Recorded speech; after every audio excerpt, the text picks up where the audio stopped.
কলিযুগের এক মহাযজ্ঞ ভাগবত যজ্ঞ। আর সেই ভাগবত যজ্ঞে এত ভক্ত এসে উপস্থিত হয়েছে। ভক্তদের কর্তব্য কি? এই ভাগবত যজ্ঞে এসে কিছু না কিছু সেবা করা। বলে যজ্ঞে আসলে কিছু না কিছু সেবা নিতে হয়। কারণ কি? যেখানে যজ্ঞের আয়োজন হয়, যেখানে ভাগবতের আয়োজন হয়, যেখানে ভাগবতীয় সভার আয়োজন হয়, সেখানে বহু দূর দূরান্তের ভক্তরা, যাদের ভাগবত প্রেম রয়েছে, যাদের কৃষ্ণ প্রেম রয়েছে, যাদের মধ্যে ভক্তি রয়েছে, দূর দূরান্ত থেকে তারা ছুটে আসে সেই ভাগবতের অমৃতময় মধুর কথা শ্রবণ করবার জন্য। আজকে আমি এখানে শুনেছি অনেক দূর দূর থেকে এখানে ভক্তরা এসেছেন ভাগবত কথা শ্রবণ করতে। আর যখন অনেক ভক্ত একত্রিত হবে, তখন অনেক সেবার উৎসও সেখানে থাকবে। যুধিষ্ঠির মহারাজ যেমন যজ্ঞের আয়োজন করেছেন, বিশাল যজ্ঞ, অনেক সেবার উৎস।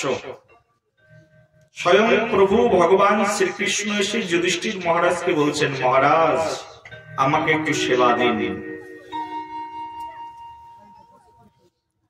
ভগবান শ্রীকৃষ্ণ অনন্ত অনন্ত কোটি পৃথিবীর একমাত্র ঈশ্বর। একটি দুটি পৃথিবী নয়, অনন্ত অনন্ত কোটি পৃথিবী। পরব্রহ্ম, পরম স্বরূপ, পরমানন্দ মাধব ভগবান শ্রীকৃষ্ণ বলছেন, আমাকে একটি সেবা প্রদান করুন।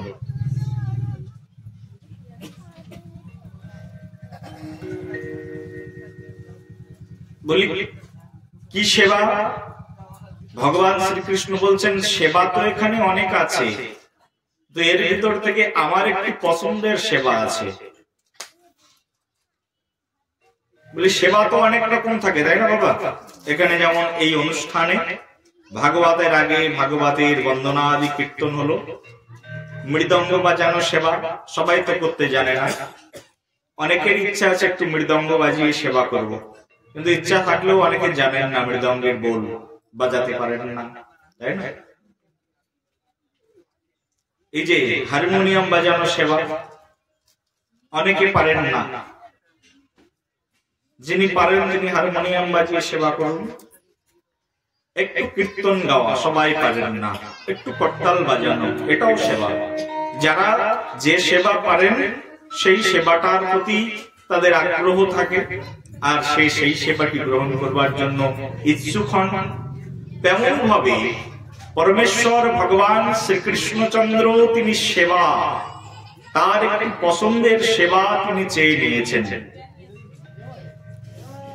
পরমেশ্বর ভগবান শ্রীকৃষ্ণ তার একটি পছন্দের সেবা। কি সেবা? ভগবান কৃষ্ণের একটি পছন্দের সেবা। সেই সেবাটি বলছেন, এখানে যত ভক্তরা আসবে ভক্তদেরকে তো রিসিপশন দেওয়া প্রয়োজন। স্বয়ং কপিধ্বজ রতরূঢ় অনন্ত অনন্ত কোটি ব্রহ্মাণ্ডের একমাত্র ঈশ্বর চৈতন্য চরিতামৃতে কৃষ্ণদাস কবিরাজ গোস্বামীপাদ বলছেন, একলা ঈশ্বর কৃষ্ণ আর সব ভৃত্য, যারে জয়ছে নাচায় কৃষ্ণ সে তৈছে করে নৃত্য। একলা ঈশ্বর কৃষ্ণ, পৃথিবীর একমাত্র ঈশ্বর কৃষ্ণ। আর যারা আছেন তারা কি বলছেন? তারা সব ভৃত্য, সার্ভেন্ট। যারে জয়ছে নাচায় কৃষ্ণ সে তৈছে করে নৃত্য। সেই পরমেশ্বর পরমানন্দ মাধব অখিল ব্রহ্মাণ্ডেশ্বর বলছেন, আমার পছন্দের সেবা।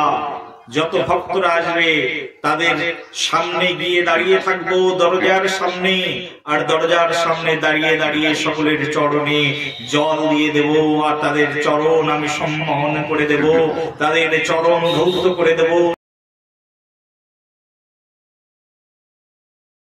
আমি আমার জীবনকে ধন্য করবো। বলো গৌর প্রেমানন্দে।